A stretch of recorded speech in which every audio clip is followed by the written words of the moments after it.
Yo, what up? Is your boy Red dropping from the sky. We're gonna review Amphibia. Now, this was always on my list, never got around to watching it. Now that I finished the Owl House, I was like, let me go back to this and watch this. Let me tell you, wow, what a good show. I love this show as well. Now, if you're asking, do you love this one more than the Owl House? That's a good question. I think I still love the Owl House just a little bit more, but this one, definitely great show. Love it. Girl gets isekai'd. Well, her and her friends get isekai'd to Amphibia, another world different from the Boiling Isles, where there's nothing but amphibians. We got frogs, we got toads, we got newts, and everything in between, right? Everything that's trying to hunt you and everything. Season 1 is great. I mean, I'm gonna review the whole series right here, right? Season 1 is great. It's an introduction to the world, to characters, side characters, family, right? We get the sense that the character we're following, Anne Boonchuy, is actually, in essence, a doormat. She lets anyone boss her around and things like that. And we get the sense that her friends aren't really good friends, right? Maybe a little toxic here and there. And this is her journey of figuring that out and trying to solve the mystery of the box that brought her here into this world. You get flashbacks, you get other episodes with her friends. Generally a really good first season to start off a show with. Laying everything out, knowing the people she lives with, the Planters, Spring, Hop, and Molly. Great, right? Or Polly. Is it Molly or Polly? I think it might have been Polly. Oh man, I'm messing up already. We get a couple Easter eggs in the show, things from Gravity Falls, and if you guys were paying attention in the Owl House, we get Easter eggs from this show as well. So that's great. Maybe at one point they were thinking about combining the shows and crossovers, but who knows, right?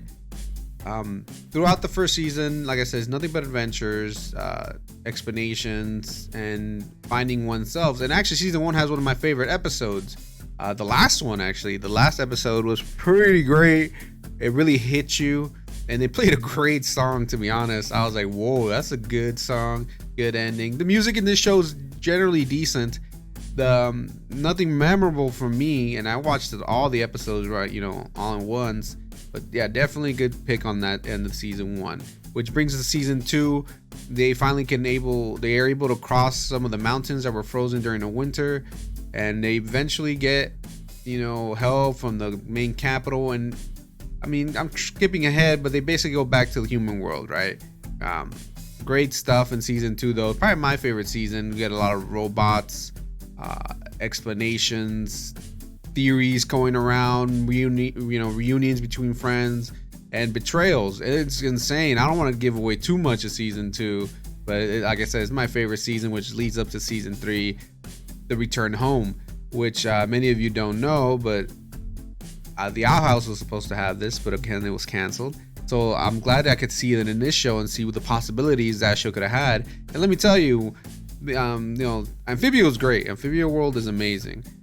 The human world is great too, man. They have so many fun adventures, and they're in Los Angeles. I mean, I'm from Cali, so I don't really like Los Angeles, and they depicted Los Angeles pretty much perfectly, especially towards the end when things go out of control. We get invasions. People don't seem to care in Los Angeles, and that's the way it is, basically, right? I guess everyone is like that in main cities. Anne explains the whole situation to her family. We get a good, paced show here. I mean, now at one point I was like, man, that's unbelievable. I mean, there's a lot of unbelievable things in Amphibia, but I mean, you know what I'm saying? The relationship building and everything. Their parents understood. I mean, who wouldn't, feel grateful for the people that took in their daughter, and especially in a strange world, right? Out of the kindness of their hearts. And like I said, this whole show is great with backup characters, side characters. Amazing job, well done there. I love all these characters. You even had one episode you're like, yeah, Terry's badass, or Wally's awesome. All these side characters you all love, and that's a good thing about a show. Now, this show, like I said, it's all about Anne and her family, the Planters. But watching throughout the whole show, I was like, this is actually like a 3-parter show. It should have been a show depicting 3 views, because you got Anne, who's like the glue that holds the team together. Then you have her friends who were transported with her too. I mean, you could have shown this like a whole season of just Sasha, right, and her struggles, controlling people, the Toad Rebellion. That would have been a great season as well. Or even Marcy, basically the main character of the show. That should have been the main character, Marcy, dealing with her abandonment issues, and the whole reason that they got all trapped in Amphibia. I mean, I'm spoiler alert, but that's kind of what happens. But they picked Anne, which is great, and I enjoyed it. But like I said, there could have been a big potential with those characters as well. But that's, you know, just looking into it too much in the show and nitpicking that stuff. So yeah. Anyways, what would I give Amphibia as a series as a whole? Definitely, I'm gonna give it a 9 out of 10. Like I said, I love the Outhouse just a bit more than this one, and I gave the Outhouse a 10 out of 10 for series. This one did a great job. I give it a 9 out of 10.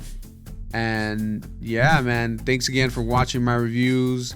Like I said, I love these shows. Check them out. Don't forget links down below, some gear, cool gear. I'm just putting a bunch of stuff out there for you guys.